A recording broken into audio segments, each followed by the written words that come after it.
Hey all, welcome to week 16. This is this week will be on Aspies and the martial arts. Really not a lot of in-depth stuff to say aside from that. I've been doing it a really long time. I've been taking martial arts of some kind or another since sorry, it's allergy season here. Um, since 1990. I'm 34 now. I was 11 when I started. I started in a Taekwondo school, actually one run by a fairly well-known martial artist, and and I did that for 7 years until I graduated high school and went off to college. There were no schools where I was that would accept my transfer. I would have had to restart at white belt, and I'm just not that dedicated. I didn't want to have to redo 6 months to 1 year of work to be back where I was, and I didn't have the money. That was probably the biggest thing.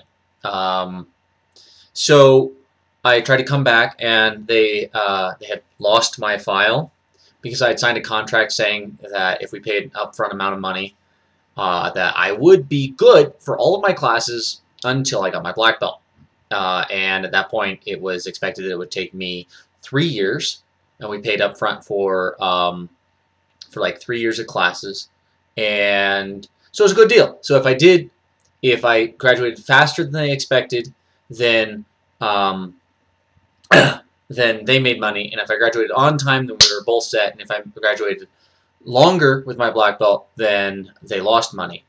But I came back and they lost my file, and every 6 months they were like, oh yeah, we will go look that up. Oh yeah, and then it was, oh well, you're 25 now, and it's been 7 years, so we threw your file out. This pissed off my family to no end. However, when I was up going to school, I went to a school north of me for my first year of college. I was able to take a Taekwondo class, and I discovered that my rank was red belt, which in my school it sort of went white, yellow, orange, green, purple, blue, brown, red, black. Um, Fairly popular ranking system, but that's the one we used. And um, I discovered that I could beat most of the black belts in the school, and I could definitely beat the ones that they were prepping for their black belt test. So it was definitely an eye-opener to me to say that some schools are definitely better than others. I also got to take Aikido, and I really liked it. I really, really did. I really want to take Aikido in the future just to sort of expand my horizons a little. I don't necessarily agree with everything Aikido teaches, but it does teach marvelous things about movement and timing and distance. Um, and I learned a very important lesson, which is when the master of the school says, do you know how to roll, and you're from Taekwondo, that you think your skill level has to be here, he thinks your skill level has to be here. You get from here to here really fast when you get tossed headfirst towards the floor, which I did. And I was safe. I was good. Had a great time. I just couldn't afford to go. I was in college. I was poor.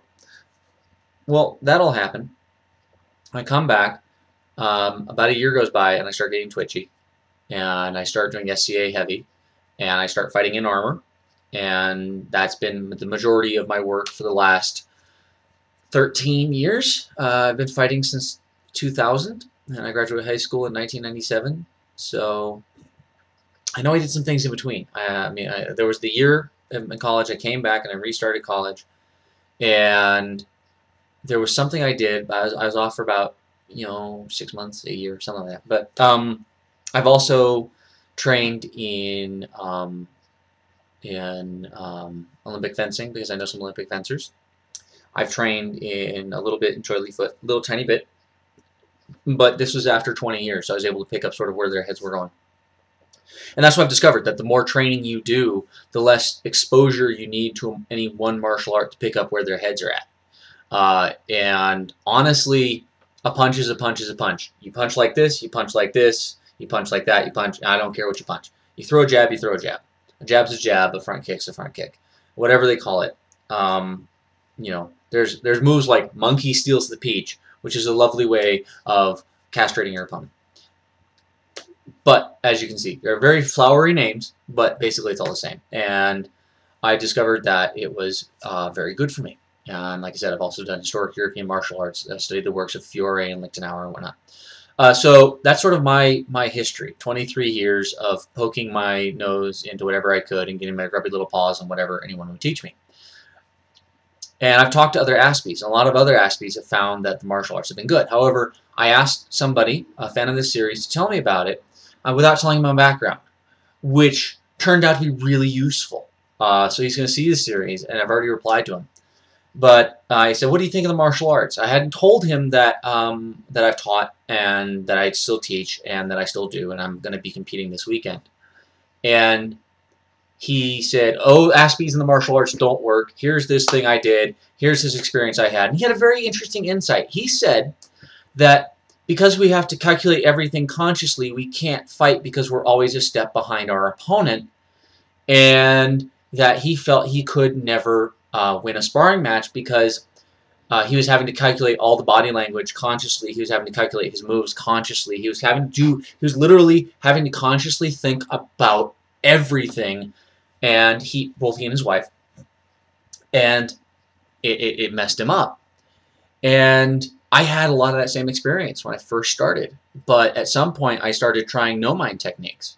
If you've watched Last Samurai, you know, mind opponent, mind people watching, mind of self, mind of sword, too many mind, no mind. Well, that's what I used to fight. And the difference, I've been told, not only by people watching me, but by the people who fight me, that it's night and day. That I'm a mediocre opponent. And then I click into no mind, and it's all hell breaks loose. And I'm 25 to 50% faster and smoother, and I hit harder, and I don't seem to wear out.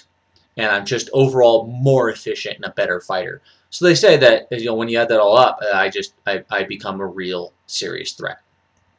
And so I would say that for Aspies and the martial arts, definitely a good idea. And here's why. It teaches you about body movements. It teaches you coordination. It teaches you how to defend yourself. It teaches you how to not be scared, why you shouldn't be scared. It teaches you all these things that are very, very useful. And when it comes to us performing them, we have to learn how to use our instincts and not our brains. That makes any sense. It's our conscious mind will get in the way. And if we can shove them aside and let our bodies do what they know to do, then we'll be good. And this was an experience that another Aspie I know in the SCA said was true for him, that he thought about fighting, and it was toast.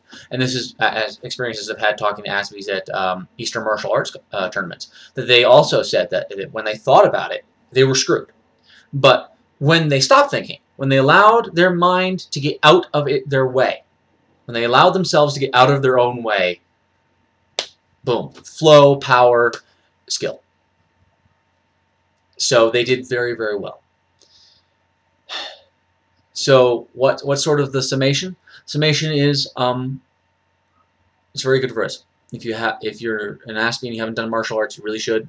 If you're a parent and you have children with Asperger's, you should get them into the martial arts. There's 50 bajillion different kinds of martial arts. There's Western and Eastern.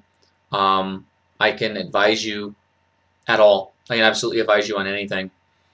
Everyone's different. Everyone has a different body type. Every martial art works differently. Taekwondo probably wasn't the best idea for me. There are other martial arts Eastern martial arts that would have been better, but it's the one I got into. I don't really have the build for Taekwondo. Pankration, Jiu-Jitsu, maybe, Shotokan Karate, Kempo, yeah. But I got into Taekwondo, and I still kind of love it. Scott Atkins, I watch him. If you've ever seen Undisputed 2 or 3, or the latest Expendables film, he's in it. He's famous for playing a bad guy called Yuri Boyka. He does that very well. So I will always have that as my first love, but it definitely wasn't the best idea for me.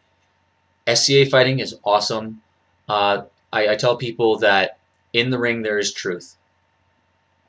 You either win or you lose. It's like rock climbing. You either win or you lose.